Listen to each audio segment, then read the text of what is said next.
ഇന്ന് നിങ്ങളെല്ലാം കേട്ടൊരു വാർത്തേനെ പറ്റി ഞാൻ റിയാക്ട് ചെയ്യാൻ വന്നില്ല കേട്ടോ. നിങ്ങളെല്ലാം കേട്ടതായിരിക്കും. ഞാൻ എന്നാലും ആ വാർത്തേന്റെ കുറച്ച് ഭാഗം ഇവിടെ വായിക്കാം. കോളേജ് ഗ്രൗണ്ടിൽ RSS പരിശീലനം. തിരുവനന്തപുരം മാർ ഇവാനിയോസ് കോളേജ് ഗ്രൗണ്ടിലാണ് പരിശീലന ക്യാമ്പ്. നമ്മളെ സംഘികൾക്ക് പരിശീലനം നടത്താൻ വേണ്ടി ക്രിസ്ത്യൻ മാനേജ്മെന്റിന്റെ കീഴിലുള്ള ഒരു കോളേജ് കൊടുത്തത്. ഇത് അവരിഷ്ടമാണ്. പക്ഷെ എന്നാൽ ഈ ഒരു സമയത്ത് എല്ലാവർക്കും അറിയാലോ എന്താ ഇവിടെ സംഭവിച്ചുകൊണ്ടിരിക്കുന്നതെന്ന്. ഉത്തരേന്ത്യയിൽ ആരാണ് പീഡിപ്പിക്കപ്പെട്ടുകൊണ്ടിരിക്കുന്നത്, ആർക്കാണ് അടികൊട്ടിക്കൊണ്ടിരിക്കുന്നതെന്നല്ല എല്ലാവർക്കും അറിയാലോ. നമുക്ക് ആ വാർത്ത ന്യൂസ് ചാനൽ കൊടുത്ത വാർത്ത കേൾക്കാം.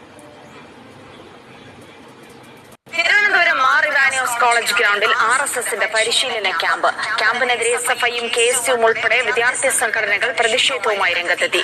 ഓഫീസേഴ്സ് ട്രെയിനിംഗ് ക്യാമ്പിന്റെ ഭാഗമായാണ് ഗ്രൗണ്ടിൽ പരിശീലനം നടത്തുന്നത്.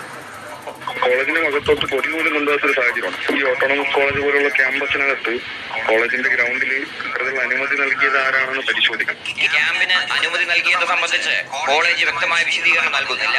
സഭയുമായി ബന്ധപ്പെട്ട കേന്ദ്രങ്ങളാണോ അനുമതി നൽകിയതെന്ന കാര്യത്തിൽ സ്ഥിരീകരണം വരേണ്ടതുണ്ട്. എന്ത് സ്ഥിരീകരണം വരണം എന്നാ പറയുന്നത്? സഭ അറിയാണ്ട് അവിടെ ഒരു RSSന് ക്യാമ്പ് നടത്താൻ വേണ്ടി വിടുക. അതും ആ കോളേജിൽ ഒരു പാർട്ടീന്റെ കൊടി കൊണ്ടുപോകാൻ വിടുന്നില്ല. അങ്ങനത്തെ ഒരു സ്ട്രിക്റ്റ് ആയിട്ടുള്ള കോളേജാണ്. അവിടെയാണ് സംഘീന്റെ കൊടിയും വെച്ചിട്ട് അവിടെ പരിപാടി നടത്തുന്നത്.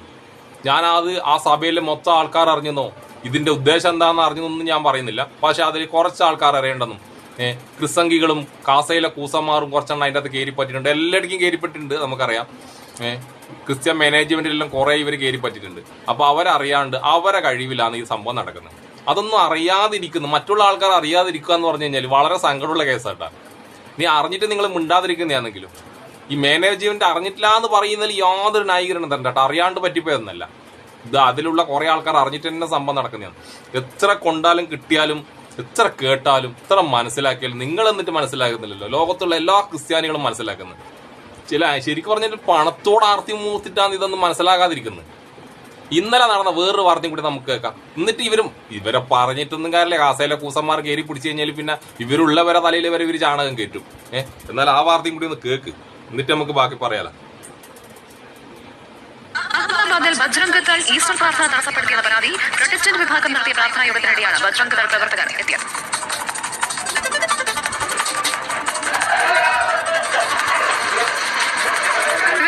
ശ്രീനാഥ് ചന്ദ്രൻ ചേരുകയാണ്. ശ്രീനാഥ്, എന്താണ് ഈ പ്രവർത്തകർ ഈസ്റ്റർ പ്രാർത്ഥന തടയാനിടയായ സാഹചര്യം?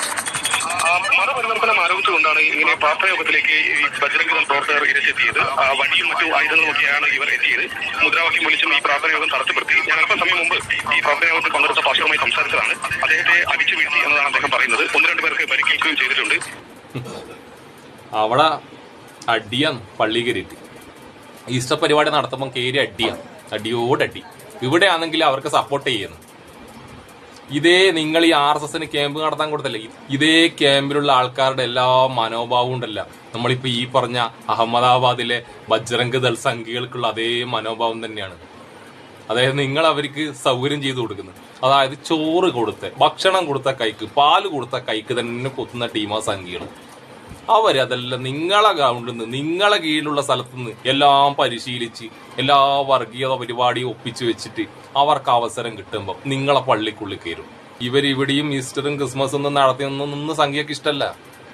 പക്ഷെ അതിനൊക്കെ അവർ സമയം കാത്തേക്കാണ്. ഇത്ര വാർത്തകൾ നിങ്ങൾ കേട്ടിട്ടും പഠിക്കുന്നില്ലല്ലോ. ഞാൻ എല്ലാ ക്രിസ്ത്യാനികളെല്ലാം പറഞ്ഞിട്ടാ. പക്ഷെ അതിലുള്ള കുറച്ച് കാസയിലെ കൂസന്മാരെയും ക്രിസ്ത്യാനികളെയും വിശ്വസിച്ച് നടക്കുന്ന കുറച്ച് പുരോഹിതന്മാരും കുറച്ച് മാനേജ്മെന്റും കുറച്ച് ആൾക്കാരും ഉണ്ട്.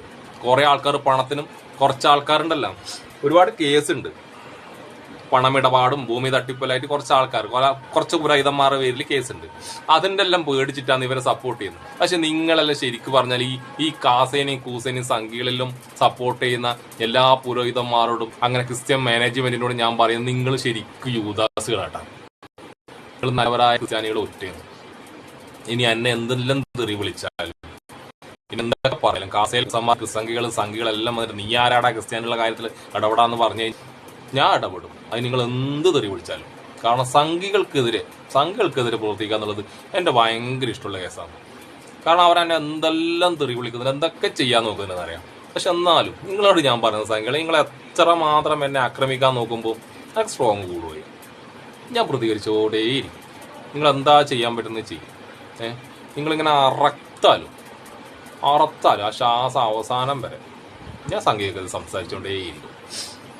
പക്ഷെ ഇതൊന്നും മനസ്സിലാക്കേണ്ടവർ മനസ്സിലാക്കുന്നില്ല. അത് ഭയങ്കര സങ്കടമുള്ള കേസാണ്. സങ്കടമുണ്ട്. എന്നാലും നമ്മൾ നാളെയും ശക്തമായിട്ട് പോരാടും. എല്ലാവരുടെയും സപ്പോർട്ട് എനിക്ക് ഉണ്ടാകുന്ന വിചാരിക്കുന്നു. നസ്സുലാൻ.